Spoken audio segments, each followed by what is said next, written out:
All over North America, you will find places suitable for all different types of tourists. You have parks like Disneyland and Six Flags for the theme park enthusiasts, and you have sites like Niagara Falls or the Grand Canyon for those seeking out awe-inspiring wonders of nature. However, this continent also has its fair share of locations that have been deemed too disturbing, too frightening, or too dangerous for sightseers to be allowed to visit. Number 5. Area 51, Nevada. Starting out our list, we have the most obvious entry. In the American state of Nevada, you will find no shortage of places to go on vacation. Despite being a desert, you will find locations like the Hoover Dam, Red Rock Canyon, and of course, the various casinos and attractions in Las Vegas. Of course, a location that you will not find yourself getting into is the military base located on the salt flats of Groom Lake, which is colloquially known as Area 51. For years, Area 51 has been the subject of conspiracy theories involving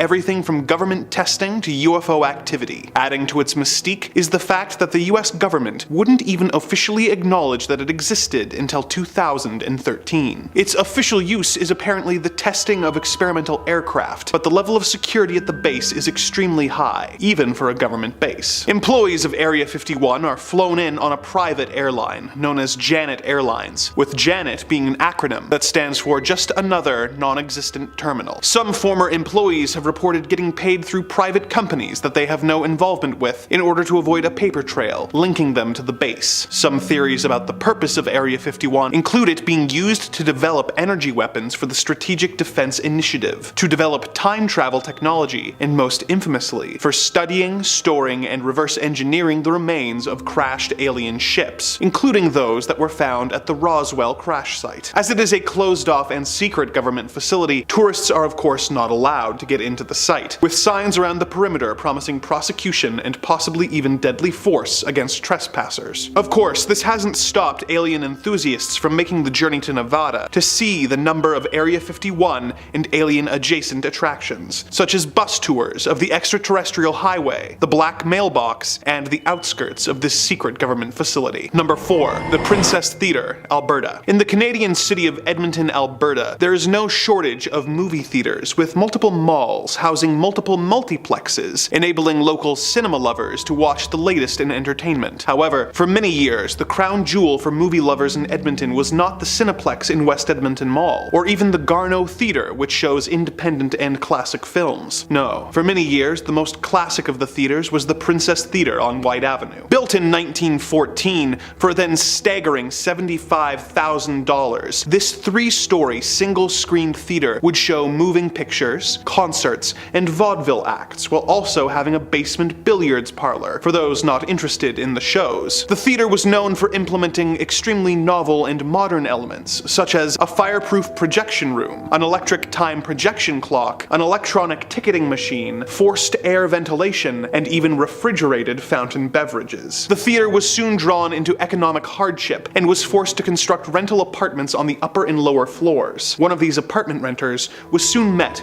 with a tragic and disturbing end. According to local legend, an engaged woman lived in one of the upper apartments, but mere days before she was due to be wed, she was scorned by her fiancé. She was found hanging from the rafters while dressed in her wedding dress. In the years that followed, employees and patrons of the princess reported seeing a ghostly woman wearing a white dress who would suddenly appear and disappear, ascending the theater's grand staircase, wandering its ornate gold-leafed halls, or even hovering over the projection room. The princess was a staple for local cinema lovers, as well as fans of the paranormal for decades. But if you were interested in taking in a show or catching a glimpse of the ghostly bride, you may have missed your window, as the theater closed its doors after 108 years of operation in mid-2022. No new owners or plans for the historical theater have been announced, and the doors remained locked to the public, with only the ghosts still residing inside of this historic building. Number 3 on this list is North Sentinel. North Sentinel seems like a beautiful island to visit on the outside, but there's actually something very unique going on here. Business Insider says, while the rest of the islands in this archipelago are somewhat larger and better known,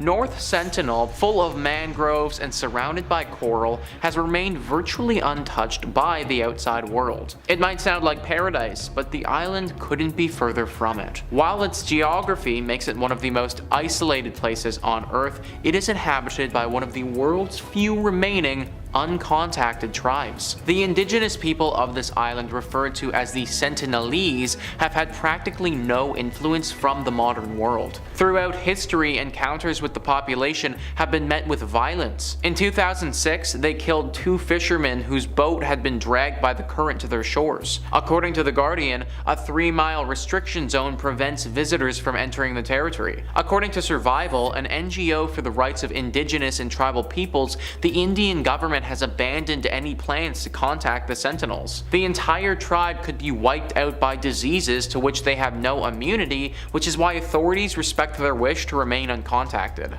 This is truly insane if you think about it. Literally an entire society on an island with hardly any knowledge of the outside world at all. Like, I wonder what they know about and what they don't know about. Do they know about technology? Do they know where they are on the planet? Do they know about other countries that exist around them? And also, how do they get food and water? What are their houses like? What's the everyday lifestyle of somebody living here like? What language do they speak? These are all questions that I think a lot of people would love to know the answers to, but it's just impossible to actually find out without encroaching on their territory. This could prove dangerous for those who go there, and then also dangerous to the people who live there themselves. So for everyone's safety, we just need to let it be. Number 2 on this list is Bhangarh Fort. This fort is located in India and is definitely one of the country's most haunted locations. Between Jaipur and Alwar in Rajasthan lie the ruins of what was once a splendid kingdom. The fort was built by the ruler of Amber Kachawaha for his youngest son in 1573, and gradually its population dwindled until 1783, when a strong famine forced the villagers still living there to flee. Local legends state that the reason for the kingdom falling into ruin was that the fort was cursed. As the only legally recognized haunted place in India, according to the Times of India, a government permit is required to be able to enter before dawn or after sundown. Although it's said that the reason is down to wild nocturnal animals such as tigers and the lack of artificial lighting in the area, no one knows what else could be lurking in the ruins. Literally, this place is legally recognized as being cursed. There are very few places in the world where the government has actually claimed that it's cursed, but this is one of them. I know that you have to be on the lookout for tigers and other wild animals, but if this place is truly haunted, as people suspect it is, then wild animals are going to be the least of your worries. This is an ancient fort. Who knows what type of death or evil things transpired here over the years? If it's actually cursed, then there could be so many different types of ghouls or creatures lurking down there, just waiting for some unsuspecting victim to come down. And number 1 on this list is Dulce Base. We often look at Area 51 as the big and scary base in America, but Dulce Base is right up there too as a place you probably should not go. Holidify says Dulce is a quaint town near the Colorado border in New Mexico. With a population of 2,600 Native Americans, this town serves as an underground laboratory where unbelievable experiments take place. It is said that the Dulce Base is a massive hidden compound that houses incredibly advanced technologies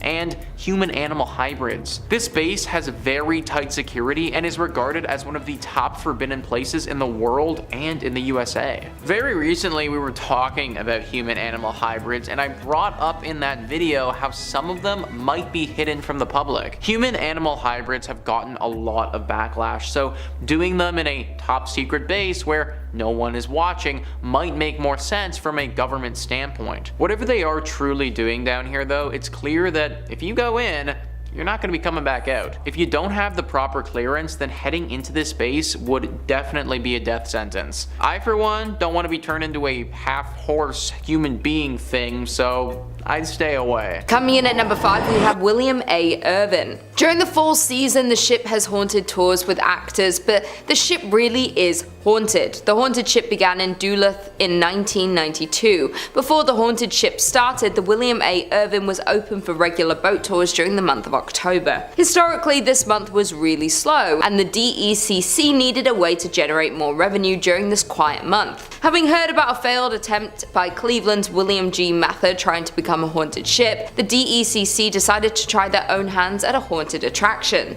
The William A. Irvin partnered up with UMD to give the school's school's drama department some experience on production and acting. Needless to say, their attempt was a huge success. More than 2 decades later, the haunted ship is the peak of the Irvin's yearly business. The most common sighting that employees relate is that a lady in white has been seen walking around the ship, noticeably. She is usually up on deck and is dressed in period clothing. Nobody has ever been able to identify who she is or why she is tied to the vessel. There is also said to be a former captain who is still overseeing his ship. He is most often seen in the captain's chair and is said to be angry that the ship remains in dock and is no longer seaworthy. There are another 2 men haunting the ship. One sticks to the front of the ship and apparently does not understand what has happened to him, while the other sticks to the rear of the ship and has confirmed that he died after falling from a ladder. The family of the second man has come forward and said the story surrounding his death was always suspicious and they were denied a claim to his pension. In at number 4 we have Enger Tower. The 82-year-old watchtower can be found right in the middle of Enger Park. The tower was built in 1939 and looks over the Duluth Harbor, being known as one of the most well-known haunted places in Minnesota, and for good reason. The tower is 531 feet above Lake Superior and is built of bluestone from local sources. Enger Tower was first dedicated by Crown Prince Olav and Crown Princess Martha of Norway on June 15th. It was built as a tribute to businessman Bert Enger, who passed away in 1931. The dedication was in honor of Bert Enger, a native of Norway who came to this country and became a successful furniture dealer. At the time of his death, Mr. Enger donated 2/3 of his estate to the city of Duluth. This included the land known as Enger Hill, which along with Enger Tower is also the home of Enger Park and Enger Golf Course. The tower can be seen almost anywhere throughout the city and has since been restored. There is a local legend that a man took his own life in 1948 by jumping off the 5th level of Enger Tower. They say his body has been found hours later but was never identified. That being said, there are numerous ghost stories of visitors seeing a man on the 5th floor of the tower before entering, but when they reach the top, he is gone. Coming in at number 3 we have Van Dusen Mansion. In 1892, Grain Baron George Van Dusen built a monumental mansion for his family. With 12,000 square feet, 10 fireplaces, a turret, and a $45,000 price tag, the home was a symbol of turn-of-the-century prosperity. After 2 generations of Van Dusens moved out in 1937, the building had been used to house almost everything except a family since, being used as a school, training medical facility, and even a college throughout the years. It was vacant in the late 1930s, then spent 20 years as the College of Commerce. It was home to Hamline University Law School, then the Horst International Education Center. In the late 1980s, the castle fell on hard times and became little more than a flop house. By the early 90s, it was headed for the wrecking ball. 2 weeks before it was scheduled to be demolished, it was rescued by Wisconsin entrepreneur Bob Poling, who bought it for $237,000. Now a venue to hold fairy tale-esque weddings, the Van Dusen Mansion has had its fair share of past lives. Number 3. Mausoleum of the first Qin Emperor, Qin Shi Huang. The tomb of former Emperor of China, Qin Shi Huang, is notable for many reasons. Maybe it was because in 1974, when farmers from the Shaanxi province were digging a well, they discovered hundreds upon hundreds of terracotta soldiers, complete with horses, chariots, officers, infantry, a court, I think even some bears, oh my. They discovered one of the world's greatest archaeological wonders. 2,000 terracotta soldiers in Qin Shi Huang's tomb. The tomb was built like this basically to serve as history's most impressive flex. Qin Shi Huang wanted to make it good and clear that even in death, he held more might and more power than anyone could ever imagine. You know that saying, you can't take it with you? Well, he wanted to take it with him. He wanted his own army to serve him in the afterlife. The wild part about this is we don't even know how far it goes, since it still hasn't fully been uncovered, even all these years later. Those thousands of terracotta soldiers might just be the first wave of guys. While he reigned, Qin Shi Huang wanted to make very sure that his tomb was a good approximation of his legacy, so thousands of laborers worked tirelessly for decades to create an emperor's tomb. They think that 700,000 laborers worked on this for 40 years. That's already unbelievable, but Qin Shi Huang only even lived to be 49, so good thing they got that done in time, eh? Qin Shi Huang himself is buried beneath an enormous pyramid mound that stands a good distance away from the rest of the tomb. Now here's where the haunted part starts to come in. According to historians, this central tomb contains treasures and wondrous objects he attained during his life, including a flowing river of pure mercury, which Doesn't really sound like the greatest idea, but back then they thought that made you immortal. Soil testing the nearby areas does have elevated levels of mercury, so that might actually be true. No one is too eager to check though, since it sounds like Qin Shi Huang kitted this place out to keep any would-be Nathan Drakes or Lara Crofts from raiding this uncharted tomb. It's said that it's got ancient ballistas and all sorts of traps like mechanisms that'll fire arrows at potential grave robbers, and hey, that mercury vapor probably isn't doing you any favors, so don't try to breathe that in. In any case, the Chinese government has been in no rush to explore what's down there. It's best to let the sleeping dead lie, especially when the sleeping dead has thousands of personal bodyguards, and it's probably haunted, let's be real. Number 2 is Snake Island. Our next entry, Isla de Quimara Grande, is formally dubbed as Snake Island, which really should tell you right off the bat that whatever I'm about to describe is not a friendly place. Traditionally, places are only named things like Snake Island if they're like, you know, filled to bursting with snakes, or if they're home to like a snake-themed supervillain or something. I'm pretty sure the guys who fought G.I. Joe lived on Snake Island. Anyway, Snake Island is called that because by conservative estimates, there's roughly a snake for every square meter of the island, meaning there's anywhere from 4,000 golden lancehead vipers or more living there. There's more snakes than there are people, and that's because most Brazilian locals know way better than to go to an island where one of the most venomous snakes on the planet live. Yeah, I left that part out. Well, I'm talking about it now. It's not just like garter snakes slithering about here.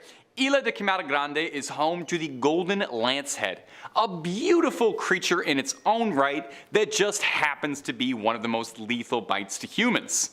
A bite from this snake can cause, let's list off some fun side effects: kidney damage, necrosis, brain hemorrhaging, venom poisoning, and oh, my favorite, internal intestinal damage. So just leave them alone. Even if for some bizarre reason I've told you all of that and you just love going to places you're not meant to and you're just dying for a chance to go visit venomous Snake Island, you are going to run into a bit of trouble because it's literally forbidden. The Brazilian government strictly monitors those who travel. Naval forces do visit annually to maintain the lighthouse, and there's a research station to study and analyze the local population, but all of these visits are accompanied by paramedics and trained doctors, just in case any of the locals decide to say hello the only way they know how. Am I the only one who thinks the golden lancehead is kind of cute, like in a little weird way? I don't want one as a pet, but I don't know, I think these danger noodles have very cute little eyes, but maybe that's just one of my red flags. And number 1, Poveglia. This list has not been pleasant. I guess I should have expected that, given the tone of all of these wretched, horrible, and haunted places. So let's close this list off and find somewhere nice and sunny to get away from all of life's woes. Maybe somewhere nice like, I don't know, Italy? Maybe somewhere off the coast of Venice, like the island of Poveglia? Now, Poveglia is an infamous island in Italian history. It once served as a quarantine zone and final resting place for victims of the Black Plague. You know that one.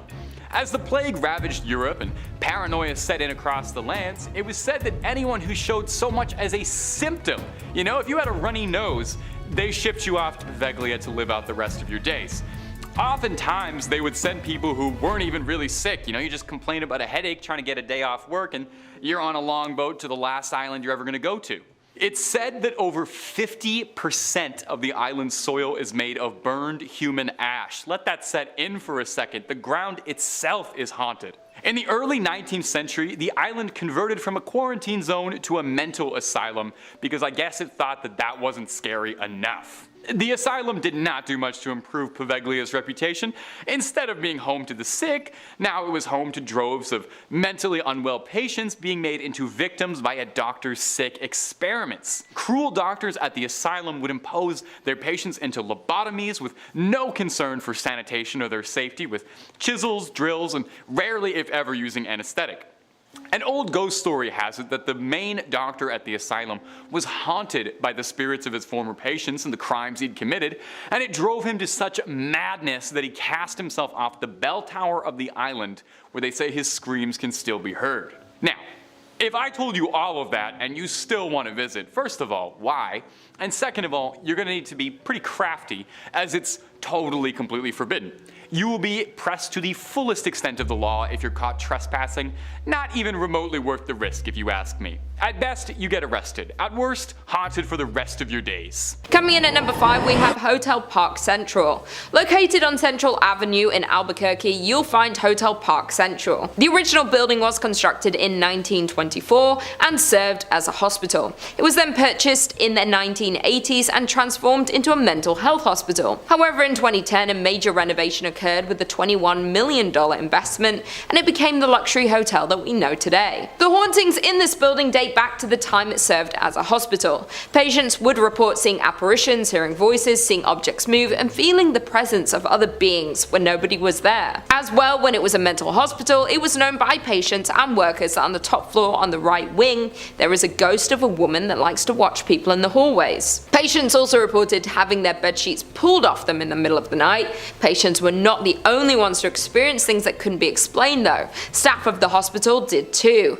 They would often have the sensation of being watched, as well as hearing something whisper in their ear, the movement of objects, and a general sense of heaviness throughout the buildings. Today, many guests at the hotel report similar paranormal experiences, as many guests report feeling watched and the presence of unseen beings. They have also reported hearing voices and shuffling in the stairwells. Several guests have also seen a female apparition on the 3rd floor wing. A group of paranormal investigators were brought onto the scene of the hotel. The investigators were 3 team members who all experienced unexplained voices and whispering while close to the hotel. They also reported distinct coolness near their bodies and a sense of being watched. After reviewing their evidence, some of these experiences were captured on digital voice recorders. They also carried out the flashlight technique, an attempt at communication with the spirit that involves the answering of questions through the turning on and off of the flashlight. This was a success, with several responses captured on video. In at number 4, we have the St. James Hotel. Built in 1972 by Henry Lambert, the St. James Hotel was established. Found in Cimarron, New Mexico, the hotel is known to be one of the most haunted places in America. The St. James Hotel is said to remain host to several restless spirits. Both the owners and the hotel guests will tell you that many unexplained events haunt it. Several psychics have visited the hotel and specifically identified 3 spirits and many others who passed through to relive their experiences. The hotel's 2nd floor is the most active, with stories of cold spots and the smell of cigar smoke lingering in the halls. A prior manager commented about the spirits that linger in the hotel and said, "You never see them, but you do feel and hear them." Another report from a former owner states that she walked into the dining room and saw a pleasant-looking cowboy standing behind her in the mirror on the front of the bar. The spiritual activity of the hotel has been featured on the popular television show Unsolved Mysteries and A Current Affair. Room 18 at the hotel is kept locked because it houses the ghost of an ill-tempered Thomas James Wright, who lost his life at his door just after winning the rights to the hotel in a poker game. Having been injured from behind, Wright continued into the room and slowly met the end of his life. Because of the tragic accident that happened in room 18, it is known as one of the scariest and most haunted rooms. This can be seen with one former owner who said she was pushed down while in the room, and on another occasion saw a ball of angry orange light floating in the upper corner. The staff considers the room to be the most haunted, and people are rarely allowed to enter this room, much less sleep in it. Rumors abound that when the room was rented, several mysterious deaths occurred there. Other unknown entities are also said to roam the hotel, creating a host of paranormal activities. Staff report that items constantly fall off walls and shelves, and electrical equipment at the front desk behaves unpredictably. Others have reported cold spots throughout the historic inn, lights that seemingly turn on by themselves, feelings of being watched by unseen eyes, and cameras that cease to work inside the hotel, strangely returning to normal after leaving St. James. Number 3. Mount Weather Emergency Operations Center, Virginia. In a world that seems to constantly be on the brink of disaster, it is comforting to know that the US government has a safe location where the elite and powerful will be safe from destruction they most likely caused. Such is the purpose of the US Department of Homeland Security operated base located near Bluemont, Virginia. The Mount Weather Emergency Operations Center, otherwise known as the High Point Special Facility, has been in operation since the late 1800s, when it was used as a simple weather station. In 1928, the observatory building became President Calvin Coolidge's summer White House, before being used as a civilian public service facility where conscientious objectors could serve the government during World War II without having to go into conflict. In 1959, an underground facility was completed and designated Area B. The other buildings that were referred to as Area A today became training facilities for the Federal Emergency Management Agency, or FEMA. Around this time, it became a relocation site for high-level civilian and military officials in the event of a national disaster, such as an attack or massive natural disaster. It plays a major role in many of the United States government's contingency plans for maintaining the continuity of government. It has a high-frequency radio system, which connects it to most federal public safety agencies, which allows the president to access and use the emergency alert system so that they can broadcast emergency alerts or warnings. An example of its use was on September 11th, 2001, when the majority of congressional leadership were taken from Washington by helicopter and evacuated to Mount Weather. The National Art Gallery has also developed a program that would have the country's most valuable paintings helicoptered over to the facility in the event of an attack, in order to make sure important cultural pieces are preserved in the event of an attack that would otherwise destroy them. Obviously, this site is off limits to all but the most high level of people, and it is not open for tourists. But if you are nearby and see a large group of frantic-looking officials arriving by helicopter, or you see a message on TV from the president being broadcast from this facility, be very afraid, as it means that something terrifying and horrible has or is about to occur. Number 2. Boblo Island Amusement Park, Ontario. North America has no shortage of amusement parks for families and thrill seekers alike to visit. The Canadian province of Ontario has several to choose from, including Canada's Wonderland, Great Wolf Lodge, and Splashdown Niagara. One theme park that you won't be able to buy a ticket for, however, is the Boblo Island Amusement Park, located on the island of Bois Blanc, just above the mouth of the Detroit River. The park was opened in 1898 and used a ferry system to service guests from Ontario and Detroit and bring them to the island, where they had a variety of attractions to keep them occupied and having fun. Some of these included the Falling Star, a log flume, a theater, a sky tower, a Ferris wheel, a zoo, a carousel, and a dance hall, financed by Henry Ford himself. It also had 3 roller coasters, the Screamer, the Nightmare, and the Sky Streak. It also had Boblo's scoot boats, which were essentially aquatic bumper cars. The park operated for many years before eventually closing down for financial reasons in late 1993. There are still ferries that operate in order to get island residents on and off the island, but the now abandoned amusement park has been declared off limits by the property owners. Of course, the dilapidated carousel building, dance pavilion, and sky tower have since proven to be too appealing for urban explorers to keep away from, and the eerie overgrown site still sees a variety of visitors. Like any good amusement park, it of course has a reputation for being haunted by a variety of ghosts. My personal favorite of the ghost stories is the story of Smiley the Magician. Back when the theater still operated and showed a variety of different performers, one of the most consistently booked performers of the 30s and 40s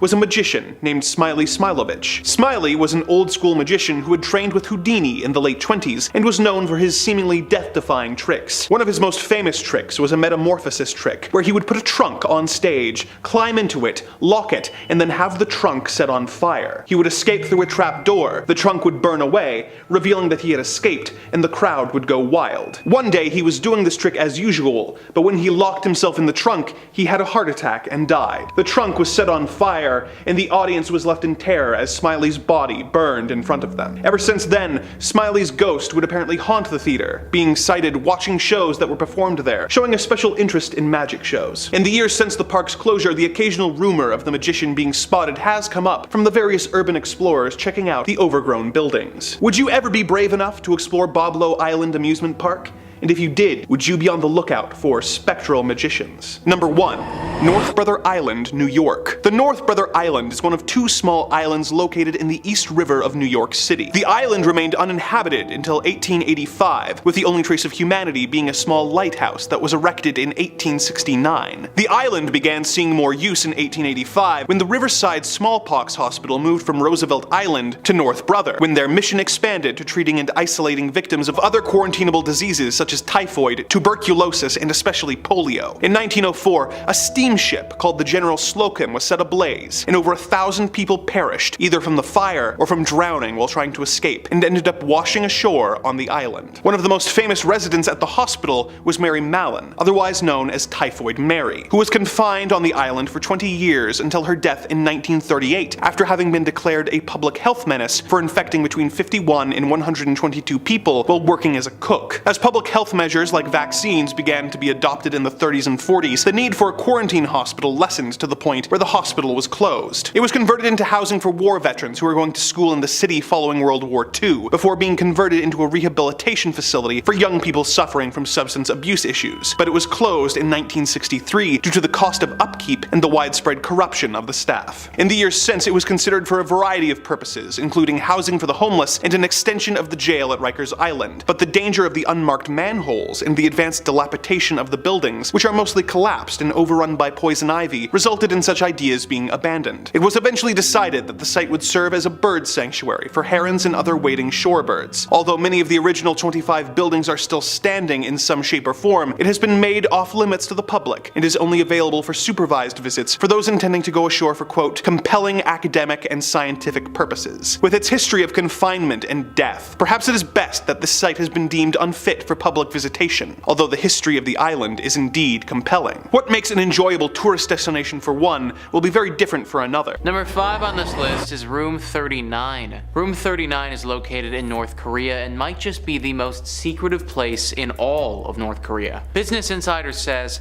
in the words of journalist Kelly Olson, Room 39 is one of the most secret organizations in arguably the world's most secretive state. Created in the late 1970s, Room 39 is said to be located inside the Workers' Party building in Pyongyang, taking its name, according to some sources, from the office it occupied at the party headquarters in its early days. Although there isn't much official information on the room due to the secrecy of its activities, it's believed that it raises funds through commercial enterprises, both legal and illegal, with activities ranging from counterfeiting to the sale of gold, or weapons. This network of companies present in various parts of the world is estimated to have been able to contribute up to $2 billion a year to North Korea. It's speculated that Room 39 could be behind the sophisticated counterfeiting of $100 supernote bills that were issued over decades. It's really hard to write on this room because it literally is so secret. Like, I truly have absolutely no idea what goes on in Room 39 or who's in Room 39.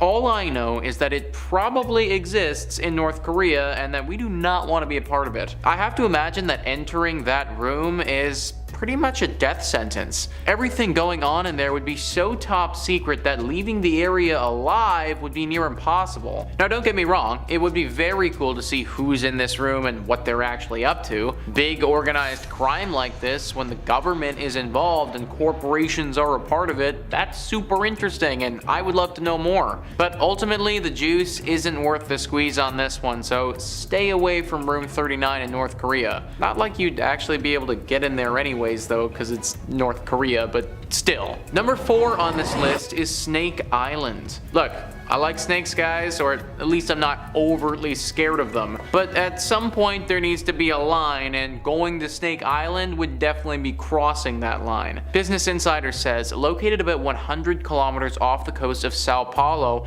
this island might seem the ideal exotic spot in which to lose yourself. But the truth is that for decades, the place has been uninhabited due to having been completely invaded by lethal snakes. Between 1 and 5 snakes per square meter inhabit the island. And if that isn't terrifying enough, it's worth noting that the snakes that live here are one of the most venomous in the world. The golden lancehead viper can reach up to half a meter in length, and with a strong, fast-acting venom can dissolve the flesh around its bites. It's for this reason the Brazilian government expressly forbids visiting the island. Think about that, folks. This island is straight up so deadly that for your own safety, the government forbids you from going. The Smithsonian says these vipers' venom can kill a person in under an hour, and numerous local legends tell of the horrible fates that awaited those who wandered onto the shores of Snake Island. Rumor has it that a hapless fisherman landed onto the island in search of bananas, only to be discovered days later in his boat, dead in a pool of blood with snake bites on his body. From 1909 to the 1920s, a few people did live on the island in order to run its lighthouse. But according to another local tale, the last lighthouse keeper, along with his entire family, died when a cadre of snakes slithered into his home through the windows. Unless you have a death wish, don't go to Snake Island. In at number 2 we have Mounds Theater. The renovated theater, an 86-year-old movie house, can be found in Minnesota. The old theaters have been rumored for the past several years to be a home of community of creepy ghosts. One story goes, as the Mounds was built in 1922 and operated as a movie house until 1967, when it closed so abruptly that when volunteers arrived many years later to renovate the place, they found popcorn on the floor. The subject of paranormal TV shows and professional ghost hunting investigations, the theater is allegedly haunted by a trio of ghosts: a happy little girl who bounces a ball on stage, a cursed old man who lurks in the shadowy corners of the projection booth, and a crestfallen usher who walks up and down the aisles in search of his lost love. The ghosts in the theaters are so active that the owner had a party of 4 Ghostbusters in a projection room sit in one dark and stormy October night. The dim light was extinguished and the room grew chilled. The owner stated that as the 4 sat silently awaiting their fate, shivering in the dark, and all at once there was the sound of a man crying. When investigating the sounds of the crying man, they found a shadow figure in the corner of the room. The figure reported having black glittering eyes and an aura of anger. Because of the odd ghost encounter and negative energy, they had to abruptly end the ghost investigation before it was too late. Another former owner who reopened the theatre in 2001 claims that the spirits of the theatre have gotten physical and grabbed them while they were working late at night. Some paranormal investigators have left with claw marks on their backs, but the scariest ghost of them all is considered the young girl. This is the theatre's most notorious ghost and is seen in a pink dress, often bouncing a ball on the stage. And finally, in at number 1 we have Anoka State Hospital. Located in Anoka town is the Anoka State Hospital, which is arguably the most haunted place in Minnesota. The Anoka Hospital was the first state asylum for individuals that were deemed insane. The building was established in 1898 and opened in 1900 to admit patients from other state asylums that had become too crowded. The first 100 patients were males from St. Peter's State Hospital and were considered to be chronic incurables, men who had lost their minds due to heredity, causes, or environment. In 1906, 115 women were also transferred to the asylum from St. Peter's State Hospital. Residents were not to receive any type of treatment at this asylum, as this was the final stop for them until they passed away. And passed they did. A total of 86 of the original patients were buried in numbered graves in the asylum cemetery. The original name of the institution was Anoka State Asylum, but in an attempt to soften the image, they changed its name in 1937 to the Anoka State Hospital. Although the name was kinder and gentler, treatment at the facility was not. Patients were subjected to medical experiments and suffered both mental and physical harm. The original hospital complex closed in 1999 and residents were transferred to a new facility located close by. The buildings and property were then given to Anoka County to use for offices and to house the county workhouse. The remainder of the buildings were closed and boarded up. With such a terrifying past, it is no wonder that the Anoka State Hospital has been rumored to house the spirits of past patients. Former employees have reported that while unusual occurrences happen throughout the buildings, the most paranormal activities are linked to the tunnels located below the buildings. These tunnels were used as a way of transferring patients from one building to another without risking escape. Ironically, many patients believed these tunnels would lead them to freedom, and so they tried to escape by going down into them, but after a few twists and turns, escapees realized that the tunnels were more of a maze than an escape route. Without an understanding of where each tunnel went and how they joined together, it was easy to get hopelessly lost in them. Several escapees became so disorientated and distraught that they took the only way out that they felt was left to them and ended their lives. For years, employees would report hearing footsteps trudging through the tunnels, stopping, pausing. There was also reports of whispering and low voices in conversation, but the words were not understood. The paranormal activities became so rampant that most employees refused to use the tunnels because they were just too eerie. Today, only maintenance and security are allowed in them. Today, the county owns the buildings that made up the former insane asylum complex. Although the complex was eligible for the National Register of Historic Places, it appears that time has passed. The current buildings are in a state of extreme disrepair. Number 5. The Castle of Good Hope. Coming up first on our list of haunted hotspots is going to be the Castle of Good Hope in Cape Town, South Africa. It was first built in the 17th century by the Dutch East India Company, so you just know there's bad vibes there to begin with. It's the oldest colonial building in South Africa, and if you believe the local legends, it's allegedly one of the most paranormal spots in the country. The first reported paranormal sighting from the castle came from 1915, when a tall, pale, mysterious man dressed in black, he sounds familiar, whose attire didn't match the era at all, country or anything, appeared seemingly out of nowhere, walking alongside one of the castle's ramparts before vanishing as soon as he appeared. Now that's pretty weird, definitely. Not quite enough to label a place haunted, but it was a one-off incident, right? Well, in 1947, this same strange man kept appearing, making regular visits for weeks on end. He'd be jumping off the castle's walls, seemingly plummeting to his doom, only to reappear again to do it all again. I gotta be honest, he sounds kinda sick, all things considered. Sounds like he just wants to bungee jump and vibe out as a ghost. Another popular story from the castle is that of former governor, one Peter Giesbert van Noot. Whew, you try saying that 5 times fast. He passed in the castle on the 23rd of April, 1728, the same day he had sentenced 7 army deserters to the death sentence. The legend has it that one of these soldiers hexed him and demanded he face him and watch the execution. Van Noot was apparently a bit squeamish and refused the invitation, and later that day was found dead at his desk, slumped over. And some believe his ghost still wanders the castle's halls. And there were more ghosts I couldn't even fit into this one video because there's so many hauntings from this place. I recommend you read up about it afterwards. And if you want way more videos about haunted spots, ghosts, goblins, aliens, cryptids, conspiracies, true stories, fake stories, we got all of that and then some. So click through on Top 5 Scary, find something to watch, something to fall asleep to, I don't judge. Stay subscribed, stay scared, but stay watching this video. We worked hard on it. Alright, moving on through. Number 4, the Chernobyl Exclusion Zone. Maybe this one's a bit of an obvious pick, but our next entry is going to be the infamous Chernobyl Exclusion Zone, the real-life post-apocalyptic wasteland of Pripyat. Have you ever heard the word Kenopsia? Maybe not. I don't even know if I'm pronouncing that right. I only learned this word today. But it refers to a feeling of seeing an atmosphere that you know is supposed to be populated, but isn't.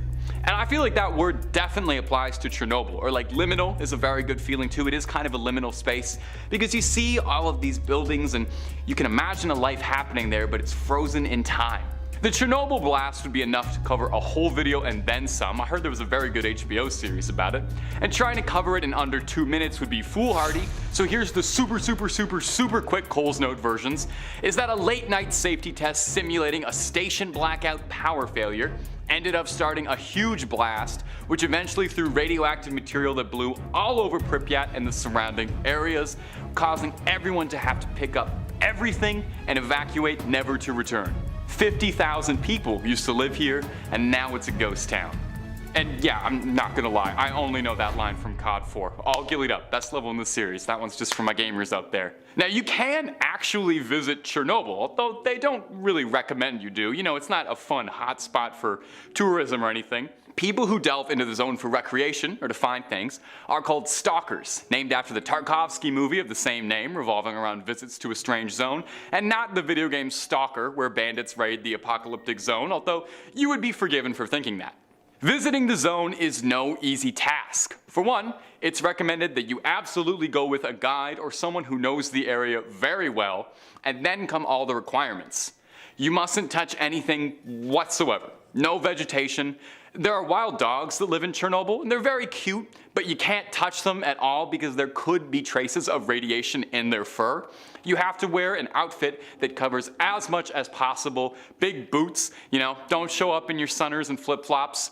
They recommend wearing a mask too to avoid inhaling any dust or, you know, any of the radioactive particles that could still be floating around in the air. Real life radiation, not half as fun as the comic books. You are very unlikely to come out of here with any web-slinging superpowers. More likely just gonna have a bad cough and, you know, your family's gonna get real sad. You're asked not to enter any buildings because some are so degraded that they could collapse literally at any minute with the wrong pressure applied somewhere, and then you're just another tragedy. Now, I've never been, but from pictures, Chernobyl genuinely seems unreal, like it's not part of the world, you know?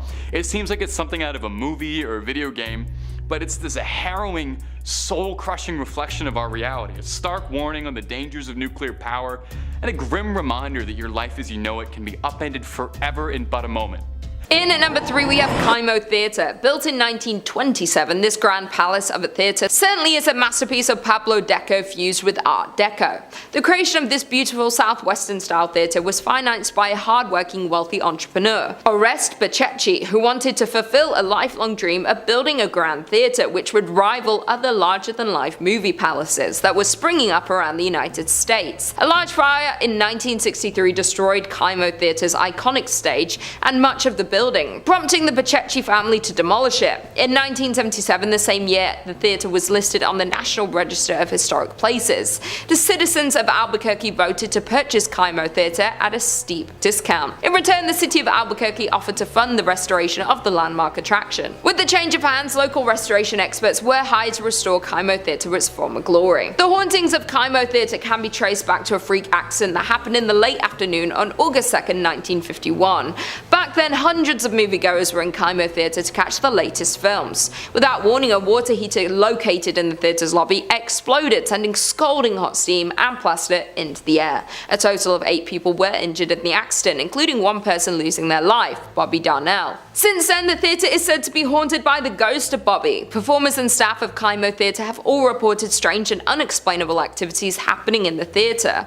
In particular, donuts placed backstage for performers would often go missing. To appease the spirit of Bobby, an altar was erected beneath the stairs to the dressing rooms. Toys, sweets and donuts would be placed before every major performance to ensure the success of each show. Those who didn't would face a disastrous performance. KiMo Theater's technical manager Dennis Potter recounted an incident in December 1986 when the donuts were removed by Andrew Shear, director of A Christmas Carol, just minutes before the first show. It did not take long before the disaster occurred. Electrical cables fell, lights exploded, doors on the set opened without warning, and performers had forgotten their lines. After the end of the disastrous show, the donuts were promptly replaced and the next show went off without a hiccup. However, an interview with Andrew contradicted the Potter's story, with the former claiming that the donuts were never removed or replaced. Apart from the unexplainable disruptions, staff working at KiMo Theater have also reported seeing the ghost of Bobby, dressed in a striped shirt and blue pants. The ghost of Bobby is often seen loitering on the lobby staircase, looking for the next victim of his harmless shenanigans. In at number 2, we have La Fonda Hotel. Standing in Santa Fe, New Mexico, there is the historic La Fonda Hotel.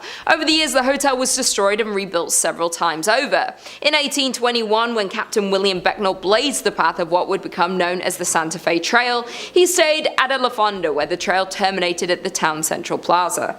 As more and more pioneers traveled the Santa Fe Trail, the La Fonda became a popular destination for trappers, traders, mountain men, soldiers, politicians, and the like. The current La Fonda was built in 1922 on the site of the previous inns. In 1925, it was acquired by the Atchison, Topeka Santa Fe Railroad, which leased it to Fred Harvey. For more than 40 years, from 1926 to 1968, La Fonda was one of the famous Harvey houses, a renowned chain of fine hotels. Today, the La Fonda Hotel is said to host not only travelers visiting Santa Fe, but also several ghosts.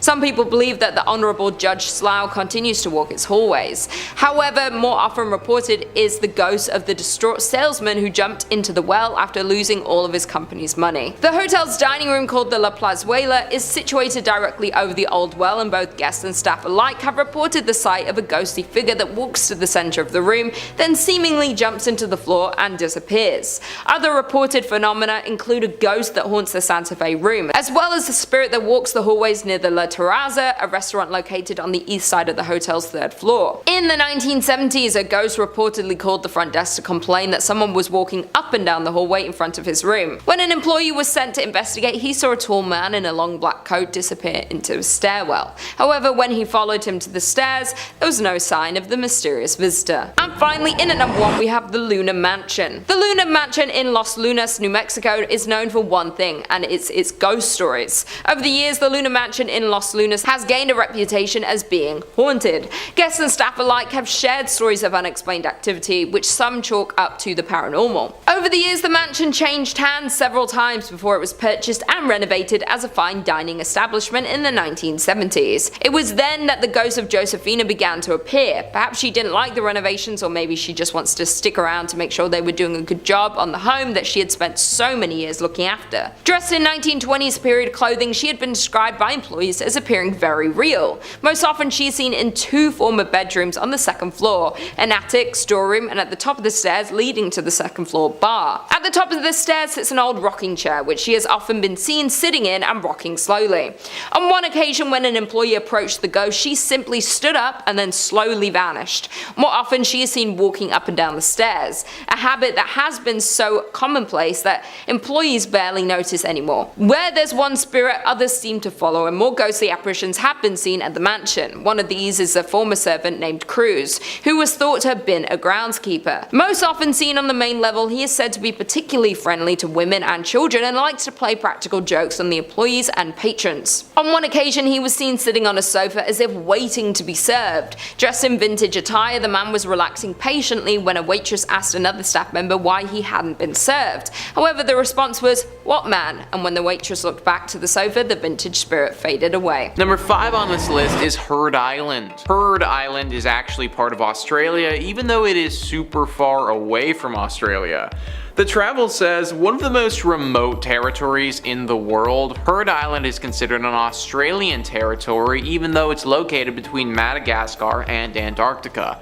It's home to a wide range of animals such as seals, penguins, and marine birds, as well as more than 40 glaciers.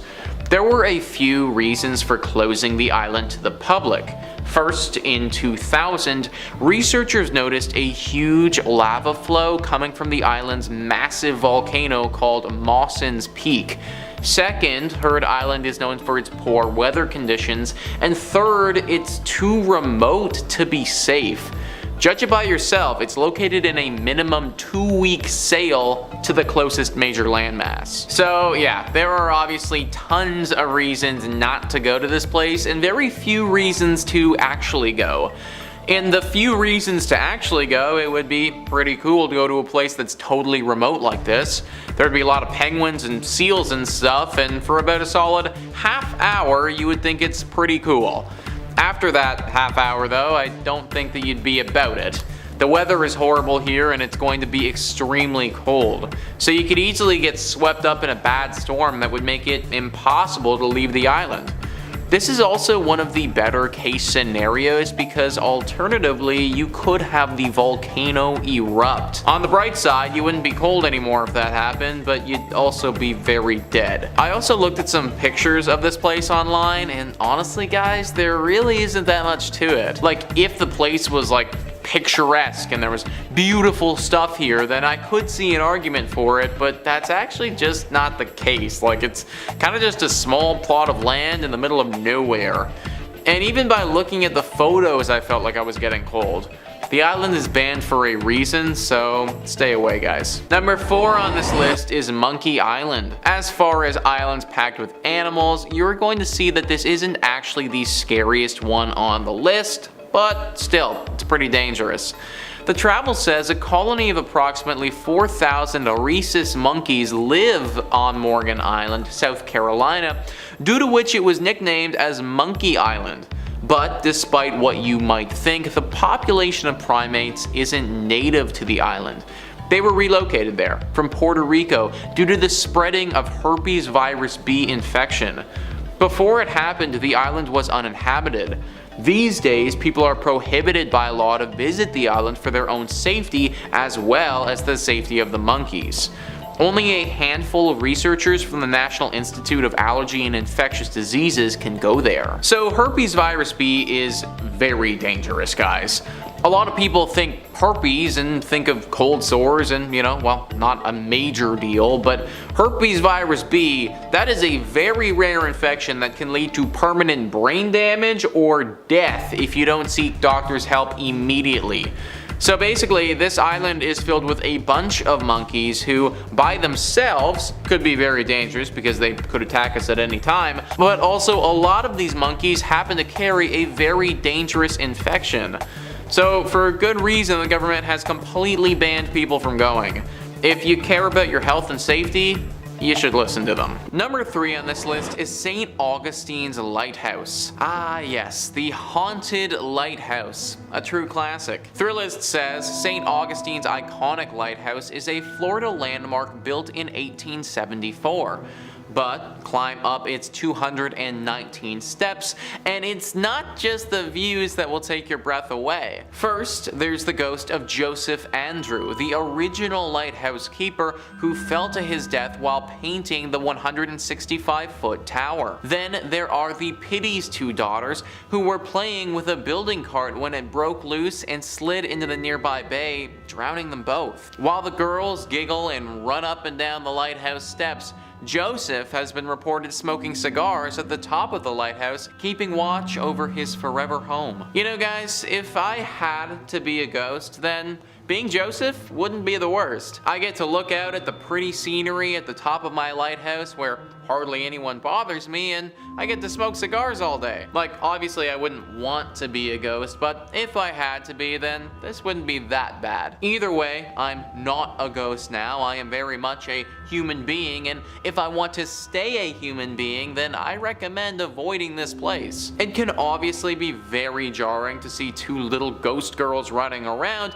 and even though all of these ghosts are supposed to be pretty chill, we know that the paranormal can be unpredictable. I'm sure that there are tons of other non-haunted Florida lighthouses around if you're really pining for a good view. Number 2 on this list is Fort East Martello. If you don't like dolls, then you really won't like this one, guys. Thrillist says, if there is one rule all Floridians follow, it's do not mess with Robert the doll. The 4-foot figurine has terrorized anyone who hasn't taken him seriously since he was gifted to artist Robert Jean Otto in 1904. Otto blamed any mischievous act around him on Robert the doll, effectively coining the oft-repeated Robert did it mantra. The doll currently holds court inside Fort East Martello, where he lives inside a glass case surrounded by a constant soundtrack of haunting xylophone music. The room evokes a heavy air immediately upon entering, and the walls are papered with apology notes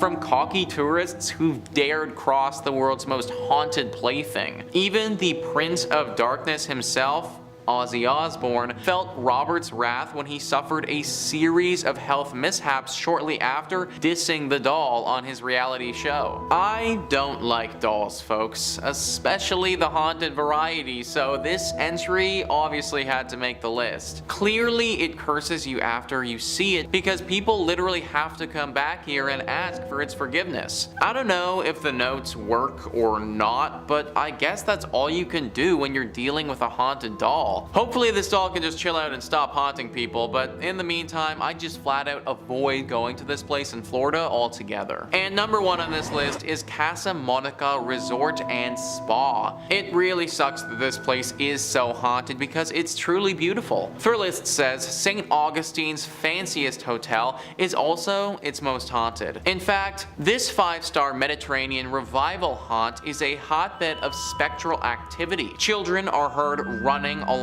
the 4th floor, but no one is there. The radio in the Ponce de Leon suite randomly comes on, but no one's there. Guests of room 411 wake up to people staring at them, but no one's there. But it's the 3-story Flagler suite high in the tower that's most haunted. Maids have seen a child's handprint appear on the 1st floor bathroom mirror, and after knocking, one heard a man say, "We've been expecting you," from an empty bedroom. Its spookiest claim to fame, however, is the male ghost staring out of the top tower window. He's believed to be the ghost of one of 2 people, either Franklin Smith, the architect who built the hotel, or Henry Flagler, the man who purchased it. I personally don't care if it's the architect, the man who purchased it, or God. Anyone who says, "I've been waiting for you as I enter an empty bedroom," it's not the type of individual I want to be around. Also, where are these children coming from and what are those sounds? Okay, so you want to tell me a scary story where the architect of the building fell in love with his work and then when he died, his ghost stayed here.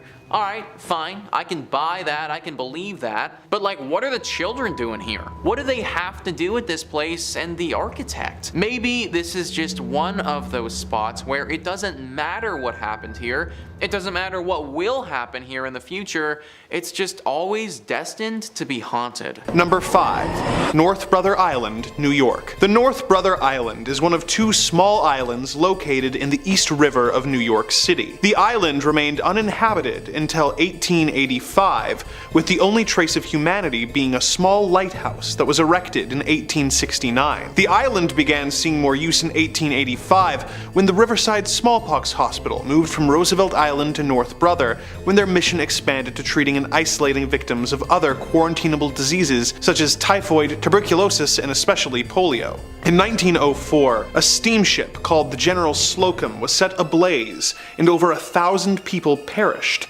either from the fire or from drowning while trying to escape, and ended up washing ashore on the island. Of course, many people have reported seeing a ghostly steamship in the years since, and sightings of the spectral victims of the fire are reported from afar, with them wandering the beach of the island, seemingly lost and in pain. One of the most famous residents at the hospital was Mary Mallon, otherwise known as Typhoid Mary, who was confined on the island for 20 years until her death in 1938, after being declared a public health menace for infecting between 51 and 122 people while working as a cook. As public health measures like vaccines began to be adopted in the 30s and 40s, the need for a quarantine hospital lessened to the point where the hospital was closed. It was converted into housing for war veterans who were going to school in the city following World War II, before being converted into a rehabilitation facility for young people suffering from substance abuse issues. But it was closed in 1963 due to the cost of upkeep and the widespread corruption of the staff. In the years since, it was considered for a variety of purposes, including housing for the homeless and an extension of the jail at Rikers Island, but the danger of the unmarked manholes and the advanced dilapidation of the buildings, which are mostly collapsed and overrun by poison ivy, resulted in such ideas being abandoned. It was eventually decided that the site would serve as a bird sanctuary for herons and other wading shorebirds. Although many of the original 25 buildings are still standing in some shape or form, it has been made off limits to the public and is only available for supervised visits for those intending to go ashore for, quote, compelling academic and scientific purposes. With its history of confinement and death, perhaps it is for the best that this site has been deemed unfit for public visitation, although the history of the island is indeed compelling. Number 4. Boblo Island Amusement Park, Ontario. North America has no shortage of amusement parks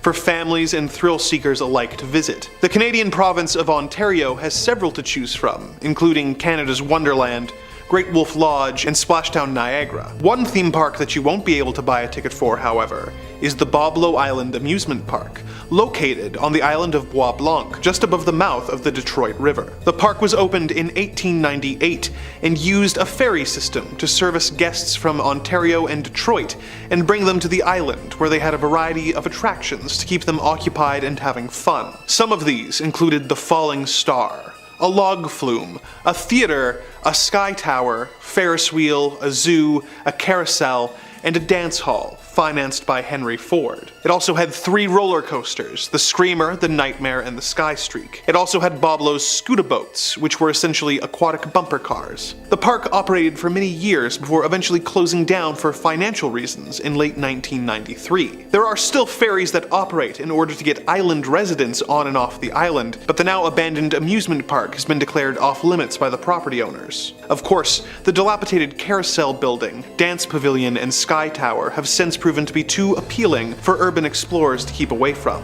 and the eerie, overgrown site still sees a variety of visitors. Like any good amusement park, it of course has a reputation for being haunted by a variety of ghosts. My personal favorite of the ghost stories is the story of Smiley the Magician. Back when the theater still operated and showed a variety of different performers, one of the most consistently booked performers of the 30s and 40s was a magician named Smiley Smilovich. Smiley was an old-school magician who had trained with Houdini in the late 20s and was known for his seemingly death-defying tricks. One of his most famous tricks was a metamorphosis trick, where he would put a trunk on stage, climb into it, lock it, and then have the trunk set on fire. He would escape through a trap door, the trunk would burn away, revealing that he had escaped, and the crowd would go wild. One day he was doing this trick as usual, but when he locked himself in the trunk, he had a heart attack and died. The trunk was then set on fire, and the audience was left in terror as Smiley's body burned in front of them. Ever since then, Smiley's ghost would apparently haunt the theater, being sighted watching shows that were performed there, showing a special interest in magic shows. In the years since the park's closure, the occasional rumor of the magician being spotted has come up from the various urban explorers checking out the overgrown buildings. Would you ever be brave enough to explore Boblo Island Amusement Park? And if you did, would you be on the lookout for spectral magicians? Number 3 on this list is Lake Shawnee Amusement Park. This has made our list before when it comes to haunted and abandoned amusement parks. What was supposed to be an area of fun and joy is now just a scary place where you might just get taken.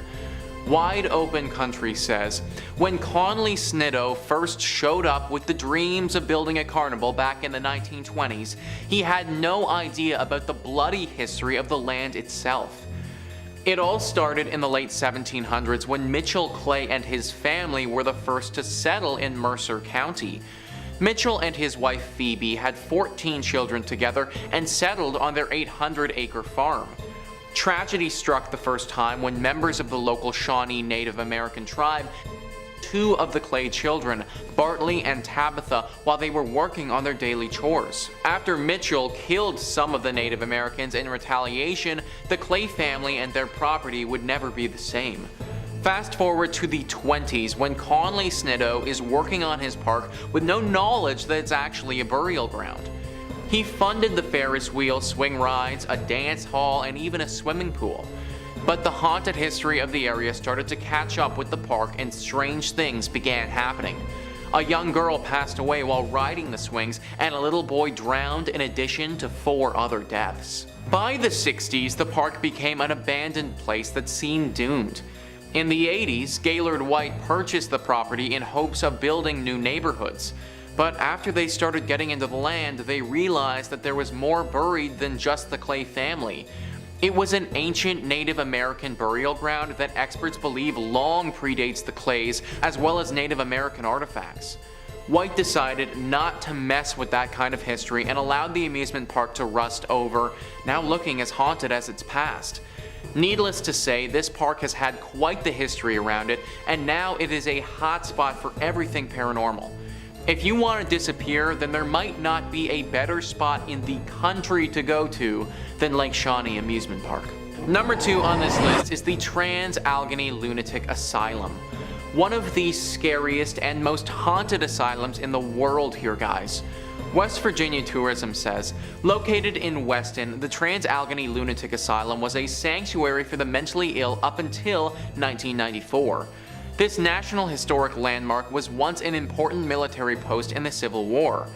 It was originally built to hold about 250 patients, but during its peak it held 2,400 patients in poor conditions. Ghost experts have flocked here to experience the paranormal for themselves. They've heard blood-curdling screams and seen mysterious shadowy figures. Many say the souls of the insane have never left the halls they once called home. These shadow figures are dangerous too, folks. People have been attacked here and it's been pretty bad. The spirits that live here, there really is nothing human about them anymore. All humanity has left these creatures and now they resemble more of a Dementor from Harry Potter than anything even remotely from this planet. If you go to this asylum, then your disappearance is a very real possibility.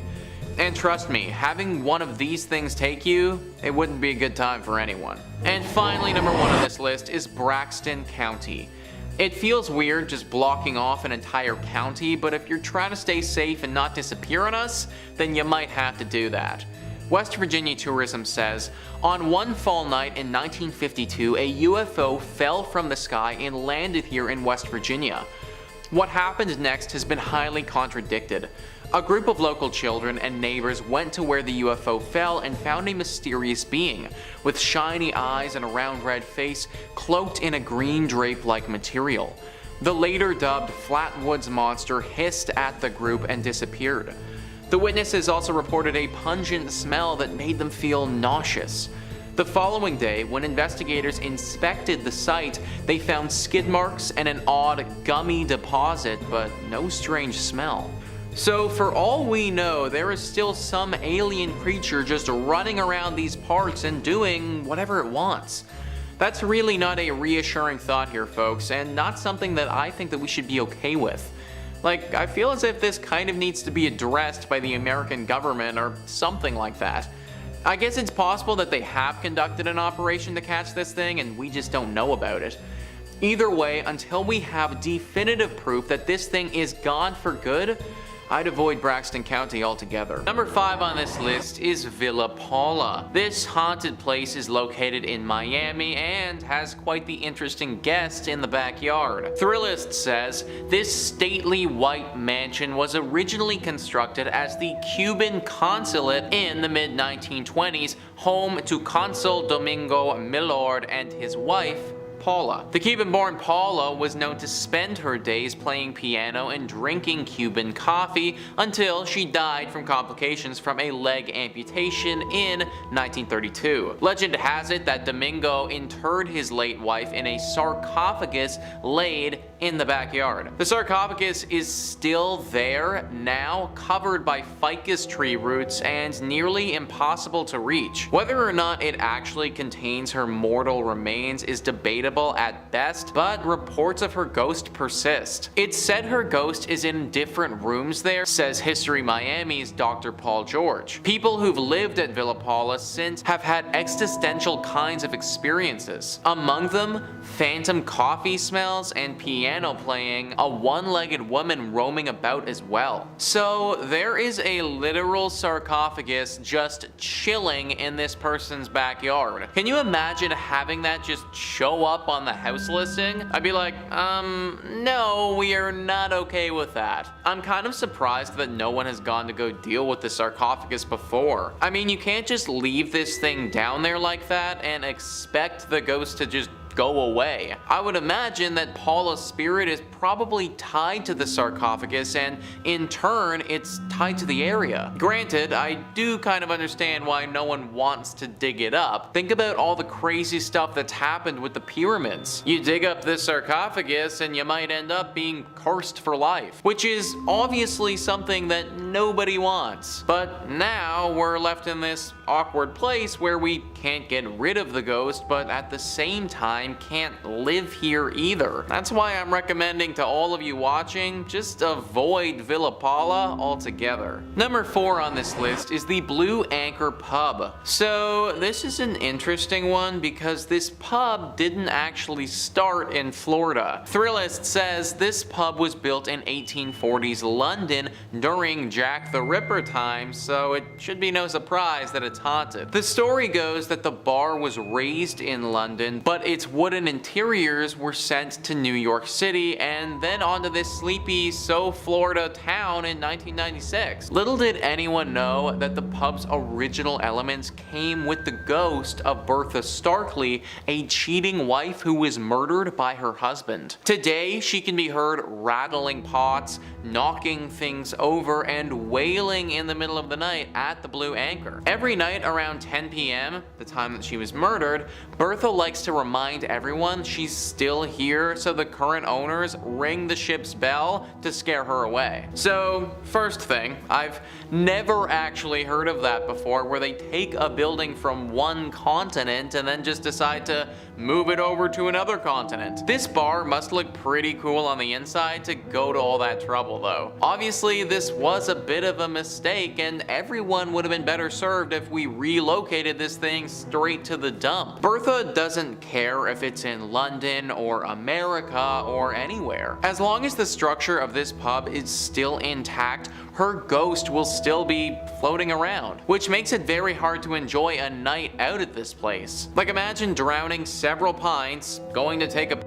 and then getting ambushed by some 1800s ghost in the bathroom with your pee-pee hanging out. Like, I don't know if I'd ever be able to recover from that, folks. Number 3. Bhangarh Fort, India. This 17th century fortress has a reputation for being the most haunted place in India, with people refusing to build homes near the fort for fear of falling under its curse. Despite this reputation, there is some debate as to why it is haunted, with two very different stories being told. In the first story, a king named Madho Singh wanted to build the fort but needed the permission of an ascetic monk who lived on the nearby land. The monk granted him permission to build the fort, but warned him that the fort's shadow must never fall upon the monk's home. Madho agreed to these terms and built the fort to the specifications. However, One of his successors added to the fortifications vertically, causing the fort's shadow to engulf the forbidden home, causing the fort to fall to ruin and become haunted. Another version of the tale is that an evil sorcerer fell in love with a beautiful princess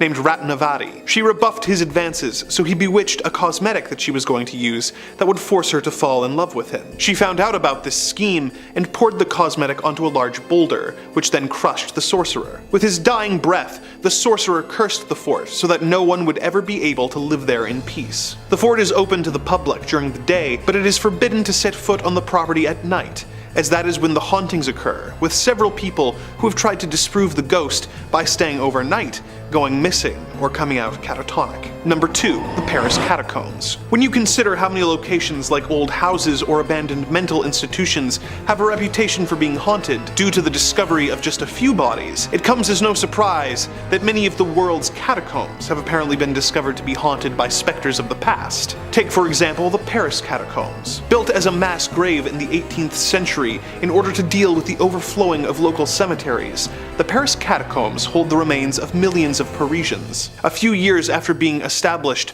Louis-Étienne Héricard decided to make the catacombs a work of art by arranging the bones into elaborate displays. An inscription in the catacombs even reads, "Arrête, c'est ici l'Empire de la Mort," which translates to "Stop, this is the Empire of the Dead." Although a small section of the catacombs are available for visitors to peruse, the vast majority of the seemingly endless tunnels are banned for tourists to visit. In the years since they were constructed, there have been several reports of ghosts wandering the halls of the labyrinth-like grave, searching for a way out. As if that weren't bad enough, rumor has it that if you come into the catacombs at night, you will hear the whispers of all the spirits of the catacombs, trying to convince you to venture deeper and deeper into the catacombs until you become lost and unable to find your way out. Another often reported ghost is that of Philibert Asper, who was a doorman at the Val-de-Grâce Hospital, who made his way into the catacombs in late 1793 when he was sent to fetch liquor from a cellar, with only the light of a candle to find his way out. He soon became lost and confused. It is also theorized that he was quite drunk at the time. His candle eventually went out and it became pitch black. He was missing for 11 years before his remains were found and identified due to the hospital keys and the bottle of liquor in his hand. He was interred in the catacombs at the exact location where he was found. In the years since, urban explorers calling themselves cataphiles have reported seeing the spirit of Asper wandering the halls of the catacombs, with his candle on the anniversary of him going missing. The cataphiles are known for paying their respects at his grave, and they have named his spirit the protector of the cataphiles. Number 1. Poveglia Island, Italy. In the lagoon between Venice and Lido, you will find the small island known as Poveglia. It was first inhabited in the year 421, when mainlanders relocated to the island to escape barbarian invaders. Due to its small size, the island was easily defensible, and frankly not worth the trouble for invaders to bother attacking. The small community stayed on the island for centuries, enjoying their independence from taxes and laws of the mainland, but their population eventually dwindled, leaving the island uninhabited. This changed in the year 1348, when the bubonic plague was ravaging Venice and the surrounding towns. Poveglia became a quarantine island, with symptomatic Italians being banished there to die. The center of the island had a giant pyre, where tens of thousands of plague victims' bodies were burnt to prevent the spread of the disease. When the plague returned in the year 1630, the island became a quarantine colony, once again, with even more bodies being burnt in the town square. Naturally, the location developed a reputation for being haunted by the tens of thousands of displaced and abandoned plague victims, but the island's creepy history was far from over. Aside from a brief period where Napoleon used the island to store gunpowder, relying on the ghost stories of the place to keep unwanted visitors away, the island remained largely uninhabited until an insane asylum was built on the island in the late 1800s. It was a brutal hospital that was poorly constructed and used more to exile the patients from society than to help rehabilitate them. One of the doctors working there in the 30s conducted strange and cruel experiments on the patients for years, before going mad himself and flinging himself from the bell tower. Though this bell tower was removed years ago, people still claim to hear the sound of the bells emanating from the island. The hospital became an old folks' home briefly, but that closed in 1975, leaving the island completely abandoned. A construction crew tried to restore the hospital, but suddenly stopped, refusing to return to the island due to how intensely haunted the island has become. The government has banned anyone from visiting the island, but its reputation has made it an infamous and terrifying location. Number 5 on this list is Point Pleasant. Now I feel like most of you have probably heard of this one before, but Mothman. Wikipedia says, in West Virginia folklore, the Mothman is a humanoid creature reportedly seen in the Point Pleasant area from November 15, 1966 to December 15, 1967. The first newspaper report was published in the Point Pleasant Register, dated November 16, 1966, titled, "Couple See Man-Sized Bird, Creature, Something." The national press soon picked up the reports and helped spread the story across the United States. Since that first sighting, Mothman has been seen hundreds of times over. And let me just be clear that this isn't something that you want to run into. Cryptid Wiki says Mothman is described as a bipedal, winged humanoid. Despite his name, which was given to him by newspapers, he is in no way moth-like and has an appearance more like that of a large humanoid owl. His coloration varies from black, gray, to even brown, although it's usually the darker shades. He's often reported to be about 7 feet tall, with a wingspan of about 10 to 15 feet or more, plus the ability to fly over 100 miles per hour. Anyone who gets a close look at the Mothman seems to suffer from extreme fear and psychological distress, sometimes lasting for months or years afterwards. In particular, people say that a sense of pure evil overcomes them when they see Mothman's eyes. Just because people have seen this thing before and lived to tell about it doesn't mean that you will too. I bet there are tons of people who have seen it and then that's it, game over. Going to Point Pleasant runs the real risk that you might disappear. Number 4 on this list is the West Virginia Penitentiary. This is one of the most haunted prisons in the United States, and it's for good reason. Now, not only is this prison deeply haunted right now, but you might run the very risk of disappearing if you were to go there. I should also note that when it was functional and operating as a prison, a lot of inmates would actually disappear as well. Over 1,000 men died at this prison. This is a large reason why it's haunted to this day. They died from hanging, from riots, from taking their own life. This prison saw tons of atrocities, and it was a horrible place while it was operating, and is still a horrible place even now that it's shut down. One of the reasons this prison was destined for failure is because they decided to build the damn thing on some ancient burial grounds. I don't know how many times we need to go over this, but guys, let's stop building stuff on burial grounds. Seriously, like, it's not cool to those people, and it's also just not gonna make for a good place. I can literally guarantee it. All the death that has happened on this place has left its mark. The Travel Channel says, though the prisoners are gone, they're not forgotten, and by many accounts, the ghosts of some of the 998 men who died here still roam free. There's a shadow man that has been seen and even photographed. Staff of the prison have been accosted by unseen forces. Strange noises still echo throughout the cell blocks, and something dark lurks in the bowels of the building. Stay away from this prison at all costs, folks. Number 3 on this list is Snake Island. So we had Monkey Island, now this is Snake Island. Just the name Snake Island sounds scary as hell.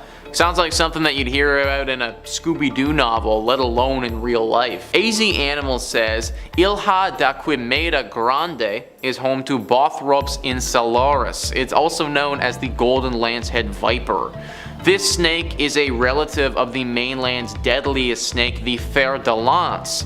This snake is very noteworthy because it exists only on Snake Island. There's no other place on Earth that you can find this animal. The prevailing theory is that this species became trapped on the island after the last ice age ended over 11,000 years ago. Rising seawater immersed the land, connecting Snake Island to the mainland.